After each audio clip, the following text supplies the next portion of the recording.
Hello students, I Aarti Chauhan welcomes you all to the English channels. Dear students, जैसे हमने पहले पढ़ा था प्रीपोजिशंस पार्ट फर्स्ट, आज मैं इस वीडियो में आपके लिए लेके आई हूँ प्रीपोजिशन पार्ट सेकेंड।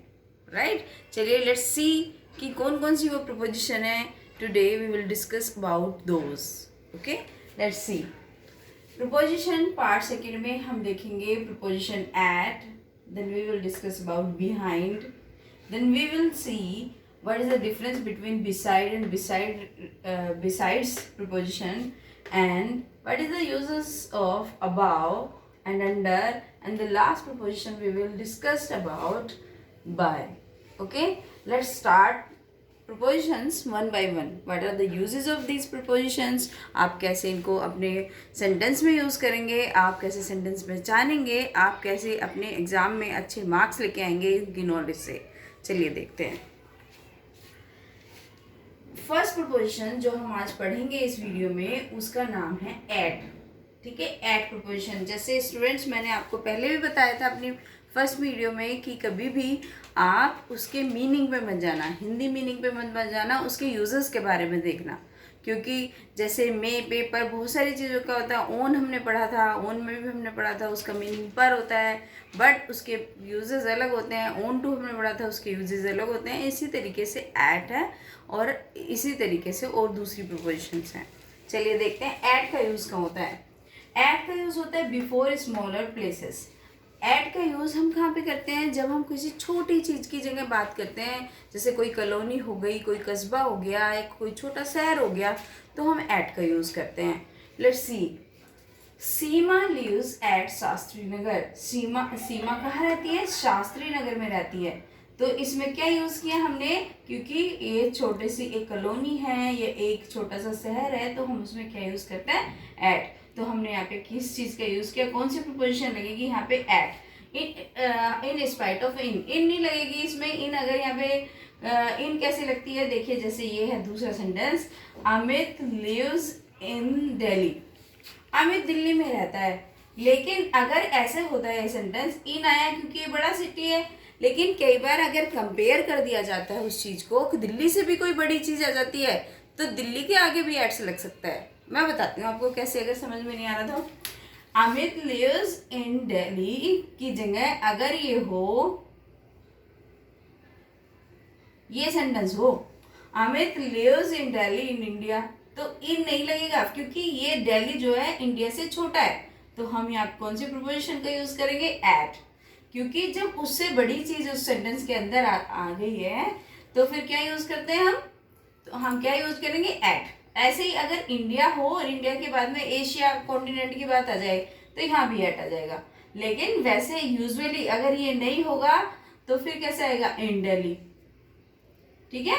लेकिन अगर कोई बड़ा प्लेस आ जाएगा इसके कंपेयर करने के लिए, तो क्या क्या आ जाएगा? यहाँ पे एट आ जाएगा। तो इसलिए मैंने रखा था जिससे आपको कंपेयर करके बता सकूं what are the uses of in and at. Okay, दूसरा यूज देखते हैं हम। एट का दूसरा यूज क्या होता है? चलिए देखते हैं। दूसरा यूज होता है जब हम पॉइंट ऑफ टाइम बताते हैं। बेसिकली एट की पहचान ही होती है जब कोई पॉइंट ऑफ चीज़ होती है ना, जब किसी चीज़ को पॉइंट करके बताते हैं, जैसे किसी कॉलोनी को बता दिया, किसी टाइम को बता दिया, किसी एज को हम बता रहे हैं, तो तब हम किस चीज़ का यूज़ करते हैं? एट का यूज़ करते हैं। अब देखो पॉइंट ऑफ टाइम के लिए हम कैसे यूज़ करते हैं। देखिए, Pooja went home at the lunch time, है ना। तो अगर हम ये बोलेंगे कि पूजा कब गई, क्योंकि हमने एक पर्टिकुलर पॉइंट ऑफ टाइम बताया कि किस टाइम पूजा गई घर पे, एट द लंच टाइम, जब लंच हुआ तो वो गई।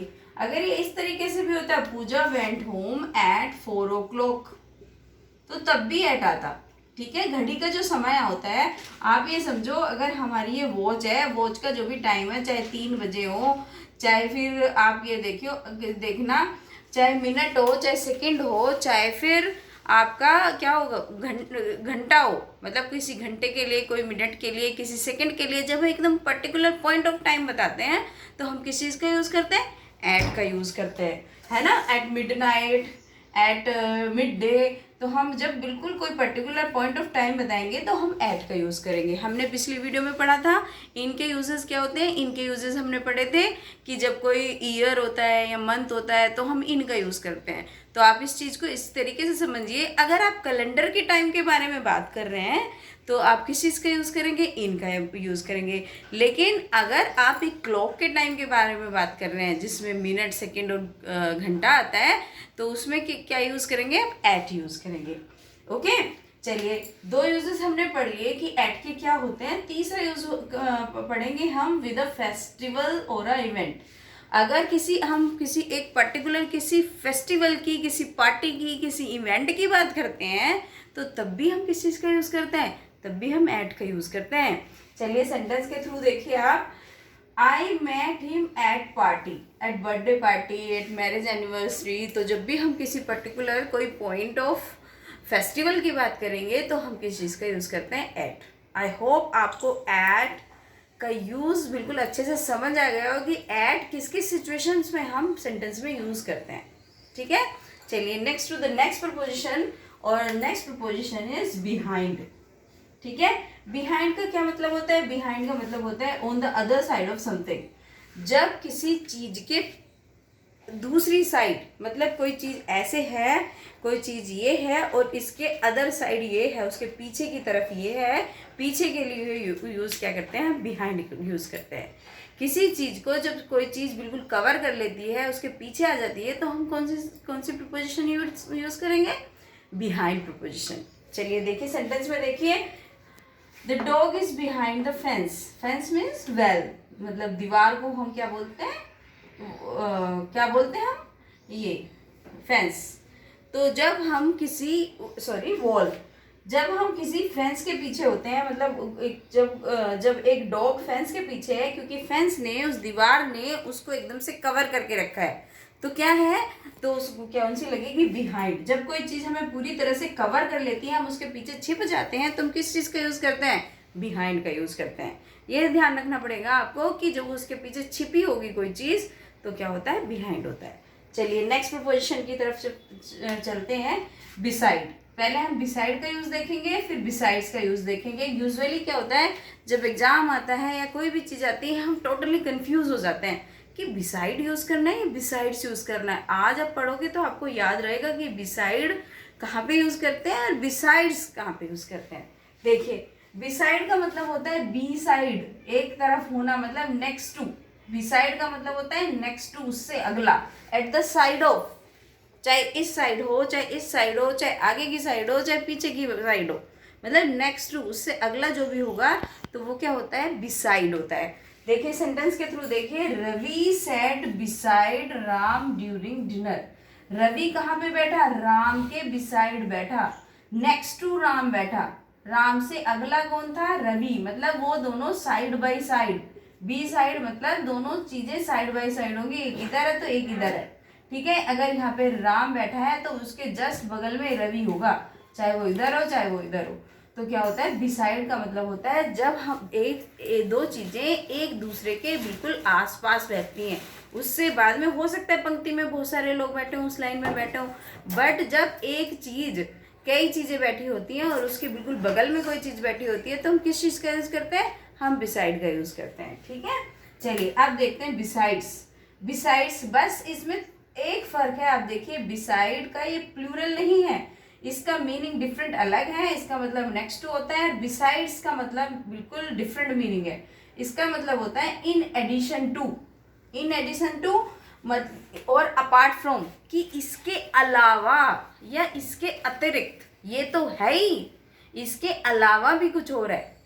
जैसे देखते हैं, everyone wants to go to picnic besides Rahul. हर कोई पिकनिक पे जाना चाहता है, किसके अलावा, राहुल के अलावा। केवल एक राहुल ही है ऐसा जो पिकनिक पे जाना नहीं चाहता, और सब क्या करना चाहते हैं, पिकनिक पे जाना चाहते हैं। तो बिसाइड्स का यूज किस में करते हैं, कि जब उसके अलावा हर कोई वो चीज करने को तैयार हो, मतलब उसके अतिरिक्त के रूप में हम बिसाइड्स का यूज करते हैं। ओके, चलो come to the next preposition. Next preposition is above. Above means higher than. अगर हम हैं, हमसे ऊंचा कोई, अगर कोई वस्तु है उससे चीज कोई ऊंची जगह पे है, तो हम उसके लिए क्या यूज करते हैं? Above. Above is very close to over. Actually over और अबाव का लगभग एक सा ही यूज होता है। मतलब कोई चीज, जब हमने बताया था सरफेस से टच होके होती है, जब तो ऑन टू होती है, लेकिन बिना हमारे हेड को टच करे हुए कोई चीज होती है, तो किसी भी चीज के सरफेस को बिना टच किए हुए कोई चीज होती है, तो उसमें क्या यूज करते हैं हम? ऑन, ये ओवर या अबाव यूज करते हैं। देखिए कैसे, she rents an apartment above a book store. Book store के ऊपर उसका अपार्टमेंट है, उसका रेंट देती है वो, मतलब उससे ऊंचा, बुक स्टोर से ऊपर। तो किसी चीज के कोई चीज ऊपर होती है तो हम क्या यूज करते हैं? अबाव यूज करते हैं। Come to the next preposition. Next preposition क्या है? अंडर। अंडर का मतलब आप जानते ही हैं, बचपन से पढ़ते आ रहे होंगे कि under, the man is sitting under the tree, the cat is sitting under the table. इसी तरीके से अंडर का मतलब नीचे होता है। अंडर मीन्स ब्लो जो होता है, ब्लो और अंडर का आप लगभग एक जैसा यूज कर सकते हैं। ब्लो कर लीजिए या under. The cat is at the lower level then, मतलब जैसे ये हायर था ये लोअर है। The cat is under the table. Cat कहाँ पे बैठी है? टेबल के अंडर बैठी है। देखिए अब लास्ट प्रीपोजिशन जो हमारी इस वीडियो की है वो है बाय। बाय प्रीपोजिशन क्या होती है? To show something is done. By के कई तरीके से यूज होते हैं। सबसे पहला यूज है जब कोई चीज पूरी तरीके से हो जाती है, ठीक है। जो अंटिल वगैरह होते हैं ड्यूरिंग द टाइम पीरियड के लिए यूज होते हैं, जबकि बाय जब कोई चीज खत्म हो जाती है तो तब यूज करते हैं। जैसे guest must vacate hotel by 11। Guest को 11 बजे तक 11 होते होते तक क्या कर देना है? उनको होटल को खाली कर देना है, ठीक है। बाय और कहाँ यूज होती है? बाय और यूज होती है ट्रैवल में। जब हमें कोई मेथड ऑफ ट्रांसपोर्ट बताना होता है तो हम ट्रैवल के लिए तो हम किस चीज़ का यूज़ करते हैं? बाय का यूज़ करते हैं। I shall come by train. मैं किस चीज़ से आऊँगा? ट्रेन से आऊँगा। By train, by taxi, by scooter, by coach, by something, जो भी हम जिस चीज़ से आते हैं। पैरों के लिए बच्चों याद रखना ओन यूज होता है, ओन फुट। बट किसी और साधन से अगर हम आते हैं तो हम किस चीज़ का यूज़ करते हैं? बाय का यूज़ करते हैं। और बाय एक जगह और बहुत ज़्यादा यूज़ होता है, वो कहाँ? जब हम एक्टिव पैसिव वॉइस बनाते हैं तो पैसिव वॉइस में हम बाय का यूज़ करते हैं, है ना। बहुत बार आपने सेंटेंस देखे होंगे, Ravan was killed by Ram, है ना। तो जब हम क्या करते हैं? ऑब्जेक्ट से पहले क्या लगाते हैं? बाय लगाते हैं। तो इस तरीके से हम किस चीज़ का बाय का यूज़ करते हैं। ये बाय के तीनों यूज़ हैं, ठीक है स्टूडेंट्स। और आप ये चार्ट देख लीजिए। इस चार्ट से आपको बिल्कुल क्लियर हो जाएगा कि कौन सी प्रीपोजिशन कैसे यूज होती है। देखिए अगर कोई सरफेस है, कोई भी चीज़ है, अगर उसके ऊपर की कोई चीज़ होती है, टच होके लिखी है तो ऑन, और उसके ठीक नीचे कोई चीज़ है तो हम बीनीथ का यूज़ करेंगे, ठीक है। इस चीज़ के एकदम ऊपर ऑन और इसके ठीक नीचे तो बीनीथ यूज़ करेंगे। और इन सब चीज़ों के ऊपर अगर कोई भी चीज़ होती है ओवर, अबाव, अप वगैरह का यूज़ करते हैं। नीचे के लिए डाउन, अंडर और ब्लो यूज़ करते हैं। Okay dear students, please don't forget like, comment and subscribe my channel. Thank you.